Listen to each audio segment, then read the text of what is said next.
August 12 all India students ഫെഡറേഷന്റെ രൂപീകരണത്തിന്റെ 90-ാം വാർഷികമാണ്. 1936 പിറവിക്കൊപ്പം തന്നെ സ്വാതന്ത്ര്യ സമര പോരാട്ടങ്ങളിൽ AISF സജീവമായി. 84 വർഷങ്ങൾക്ക് മുമ്പ് 1942 ഓഗസ്റ്റ് 9 ക്വിറ്റ് ഇന്ത്യ സമരത്തിന് ആഹ്വാനം ചെയ്തപ്പോൾ മുൻനിരയിൽ സംഘടന നിലയുറപ്പിച്ചു. രാജ്യത്തിന്റെ സ്വാതന്ത്ര്യത്തിനായി ജീവത്യാഗം ചെയ്ത ആദ്യകാല വിപ്ലവകാരികളിൽ പ്രമുഖൻ സിന്ധിൽ നിന്നുള്ള AISF പ്രവർത്തകനായിരുന്ന ഹേമു കലാനി ആയിരുന്നു. സിന്ധിൽ സുക്കൂറിലെ സ്കൂൾ വിദ്യാർത്ഥിയായിരുന്നു ഹേമു കലാനി. ബ്രിട്ടീഷ് ഭരണകൂടത്തിന് ഭീഷണിയായി തീർന്ന ഹേമുവിനെ 1942 ഓഗസ്റ്റ് 24 രാത്രി അറസ്റ്റ് ചെയ്തു. തുടർന്ന് വധശിക്ഷയ്ക്ക് വിധിക്കപ്പെട്ട അദ്ദേഹം ഇൻക്വിലാബ് സിന്ദാബാദ് എന്ന മുദ്രാവാക്യം മുഴക്കി 1943 ജനുവരി 21 തൂക്കുമരത്തിലേക്ക് ശിരസുയർത്തി നടന്നുകയറി. ആവേശമായ അദ്ദേഹത്തിന്റെ സ്മരണയ്ക്കായി ജോധ്പൂരിലെ പൊതുചതുരത്തിന് ഹേമു കലാനി ചൗക്ക് എന്ന നാമകരണം ചെയ്തു. രക്തസാക്ഷികളുടെ വൻ നിര തന്നെ പിന്നാലെ ഉയർന്നു വന്നതോടെ രാജ്യവ്യാപകമായി സ്വാതന്ത്ര്യദാഹത്തിന്റെ വാതിലുകൾ മലർക്കെ തുറന്നു. യുണൈറ്റഡ് പ്രൊവിൻസ് പ്രക്ഷോഭത്തിന്റെ പ്രധാന സ്ഥിരാകേന്ദ്രങ്ങളിൽ ഒന്നായി മാറി. സ്വാതന്ത്ര്യ സമര പോരാട്ടങ്ങളിൽ മുന്നണി പോരാളിയായിരുന്നു സർജു പാണ്ഡെ. രാമസിംഹം അടക്കമുള്ള സഹപ്രവർത്തകരോടൊപ്പം 1942 ഓഗസ്റ്റ് 15 കാസിമാബാദ് പോലീസ് സ്റ്റേഷനിലെത്തിയ അദ്ദേഹം പോലീസ് മേധാവിയെ കൊണ്ട് തന്നെ യൂണിയൻ ജാക്ക് താഴെയിറക്കി ത്രിവർണ്ണ പതാക ഉയർത്തി സ്റ്റേഷനിൽ നിന്ന് ആയുധങ്ങളുമായി രക്ഷപ്പെടുകയും ചെയ്തു. കാസിമാബാദ് പോലീസ് സ്റ്റേഷനിൽ ആഴ്ചകളോളം ത്രിവർണ്ണ പതാക അഭിമാനത്തോടെ പാറി. സർജു പാണ്ഡെയെ കണ്ടാലുടൻ വെടിവെക്കാൻ ബ്രിട്ടീഷ് ഭരണകൂടം ഉത്തരവിട്ടു. ഗ്രാമങ്ങളിൽ നിന്നും ഗ്രാമങ്ങളിലേക്ക് മാറി മാറി ഒളിവിൽ കഴിഞ്ഞ അദ്ദേഹത്തെ ഒറ്റക്കൊടുക്കാൻ ഗ്രാമവാസികൾ തയ്യാറായില്ല. പോലീസ് ഗ്രാമങ്ങളിൽ തേർവാഴ്ച നടത്തി. ഒടുവിൽ സുസുന്ദി ഗ്രാമത്തിൽ വെച്ച് രാമസിംഹത്തോടൊപ്പം സർജു പാണ്ഡെയും അറസ്റ്റിലായി. ഗാസിപൂർ, ബനാറസ് തുടങ്ങിയ ജയിലുകളിലേക്ക് എത്തിച്ച അദ്ദേഹത്തിന് നേരിടേണ്ടി വന്നത് സമാനതകളില്ലാത്ത ക്രൂരതകളായിരുന്നു. ചങ്ങലയിൽ ബന്ധിച്ചുള്ള ഏകാന്ത തടവും ക്രൂരമായ മർദ്ദനങ്ങളും പൊടിമില്ലുകളിലെ അടിമജോലിയും അദ്ദേഹത്തിന്റെ ജീവിതം ദുസ്സഹമാക്കി. മർദ്ദനമേറ്റ് വീഴുമ്പോഴെല്ലാം ബോധം മറയുവോളം ഭാരത് മാതാ കി ജയ്, വന്ദേ മാതരം എന്നീ മുദ്രാവാക്യങ്ങൾ അദ്ദേഹം മുഴക്കിക്കൊണ്ടേയിരുന്നു. കേസ് സ്വയം വാദിച്ച അദ്ദേഹത്തിന് 42 വർഷത്തെ കഠിന തടവും കനത്ത പിഴയുമാണ് കോടതി വിധിച്ചത്.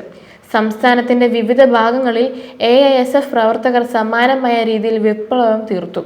വിദ്യാർത്ഥി പ്രക്ഷോഭത്തെ തുടർന്ന് ബനാറസ് ഹിന്ദു സർവകലാശാലയിൽ സൈന്യം പ്രവേശിച്ചു. 8 ദിവസത്തോളം ക്യാമ്പസ് കൈയടക്കി. കോൺഗ്രസിന്റെ ഷാ ഗ്രൂപ്പും കമ്മ്യൂണിസ്റ്റ് പാർട്ടിയുടെ ഫാറൂഖി ഗ്രൂപ്പും ഉൾപ്പെടെയുള്ള സംഘടനകൾ ഒറ്റക്കെട്ടായാണ് അവിടെ പോരാടിയത്. ലാത്തിയും വെടിയുണ്ടകളും ഒരുമിച്ച് നേരിട്ട അവർ ഒരേ ജയിലുകളിൽ അടയ്ക്കപ്പെട്ടു. വാരണാസിയിൽ നിന്ന് ഗാസിപൂരിലേക്ക് പ്രവർത്തനങ്ങൾ വ്യാപിപ്പിച്ചു. AISF പ്രവർത്തകനായ വിശ്വനാഥ് സിംഗ് ജില്ലാ ആസ്ഥാനത്തെ കോത്വാലിയിലേക്ക് വിദ്യാർത്ഥികളുടെ കൂറ്റനൊരു പ്രകടനത്തിന് നേതൃത്വം നൽകി. വരും തലമുറയ്ക്ക് പ്രചോദനമാകാൻ ഭാരത് മാതാവിന്റെ അഭിമാനം സംരക്ഷിക്കാൻ ജീവൻ ബലിയർപ്പിക്കാൻ AISFന്റെ പ്രമുഖ നേതാവായ ഫിറോസാബാദിലെ ഓം പ്രകാശ് പാലിവാൾ ആഹ്വാനം ചെയ്തു. ബീഹാറിൽ ചന്ദ്രശേഖർ സിംഗ്, രാഹുൽ സാങ്ക്രത്തിയായൻ, ഇന്ദ്രദീപ് സിൻഹ തുടങ്ങിയ നേതാക്കൾ നൌഗാച്ചിയയിൽ AISF ഭാഗൽപൂർ ജില്ലാ സമ്മേളനത്തിൽ പങ്കെടുക്കുന്നതിനിടയിലാണ് ക്വിറ്റ് ഇന്ത്യ സമരം പൊട്ടിപ്പുറപ്പെട്ടത്. ഗാന്ധിജിയുടെ അറസ്റ്റ് വാർത്തയറിഞ്ഞുടൻ ചന്ദ്രശേഖർ സിംഗും കൂട്ടുകാരും പട്നയിലെത്തി. അറസ്റ്റിനെതിരെ പണിമുടക്കിന് AISF ആഹ്വാനം ചെയ്തു. August 12 Bihar AISF general secretary Chandrashekhar സിംഗിന്റെ നേതൃത്വത്തിൽ സെക്രട്ടേറിയറ്റിന് മുന്നിൽ നടന്ന വിദ്യാർത്ഥി പ്രകടനത്തിന് നേരെ ബ്രിട്ടീഷ് പോലീസ് നടത്തിയ ലാത്തി ചാർജിലും വെടിവെപ്പിലും 7 വിദ്യാർത്ഥികൾ രക്തസാക്ഷികളായി. നിരവധി പേർക്ക് പരിക്കേൽക്കുകയും ചെയ്തു. കരിയാനന്ദ് ശർമ്മ, സാത് ലാൽ സിംഗ്, ഭോഗേന്ദ്ര ഥ തുടങ്ങിയ നിരവധി നേതാക്കൾ അറസ്റ്റിലായി. കൃഷ്ണചന്ദ്ര ചൗധരി, ചതുരാനന്ദ് മിശ്ര, ഡോക്ടർ രാം വിലാസ് ശർമ്മ തുടങ്ങിയവരും സമരത്തിന് നേതൃത്വം നൽകി. സംസ്ഥാനത്താകെ 122 സ്ഥലങ്ങളിലാണ് പോലീസ് വെടിവെപ്പ് നടത്തിയത്. ബെഗുസരായ് ജില്ലയിലെ ബിഹാത്തിയും തെഗ്രയിലും ജനങ്ങൾ നടത്തിയ സായുധ പോരാട്ടത്തിൽ ഉജിത് സിംഗ് രക്തസാക്ഷിയായി.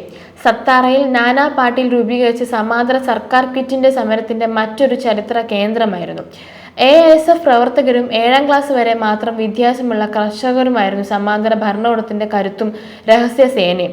സാമൂഹികവും സംഘടനാപരവുമായ പ്രവർത്തനങ്ങളിലൂടെ 1946 ജനുവരി വരെ നിലനിന്ന ഈ സമാന്തര സർക്കാർ ദേശീയ പ്രസ്ഥാനത്തിൽ മായാത്ത മുദ്ര പതിപ്പിച്ചു.